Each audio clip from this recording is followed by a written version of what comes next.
చూడమ్మా, నువ్వు పిండి దీపం పెట్టుకున్నా వెండి దీపం పెట్టుకున్నా నాకు అనవసరం. కానీ ఆ దీపం పెట్టేటప్పుడు కొన్ని రూల్స్ పాటించాలి. అది నీకు అవసరం.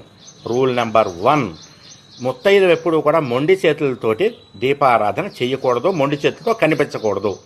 అది దరిద్రానికి సంకేతం. ఇంట్లోకి దరిద్రాలు వస్తాయి. ఖచ్చితంగా గాజులు వేసుకోవాలి, బ్రాస్లెట్ సరిపోదు. రూల్ నెంబర్ 2, ముత్తైదువ జుట్టు విరబోసుకుని ఎప్పుడూ కూడా పూజలో పాల్గొనకూడదు, కనపడకూడదు, దేవుడి గదిలో కూర్చోకూడదు. ఖచ్చితంగా ఒక పాయైనా అల్లుకోవాలి. ఎందుకంటే అది మృత్యుదేవత సంకేతం. ఇల్లు రోగాల పుట్ట అయిపోతుంది. రూల్ నెంబర్ 3, ఎప్పుడూ కూడా చీర రవిక కట్టుకుని పూజ చేసుకోవాలి. అలా అవకాశం లేనప్పుడు ఏ డ్రెస్ వేసుకున్నా సరే ఖచ్చితంగా పైన చున్నీ కానీ తువ్వాలు కానీ ఉండేలా చూసుకోవాలి. లేకపోతే ముట్టు సమయంలో పూజ చేసినటువంటి ఫలితం మీకు వస్తుందన్నమాట. కాబట్టి ఇక నుంచైనా మీరు జాగ్రత్త పడతారని ఆశిస్తున్నాను.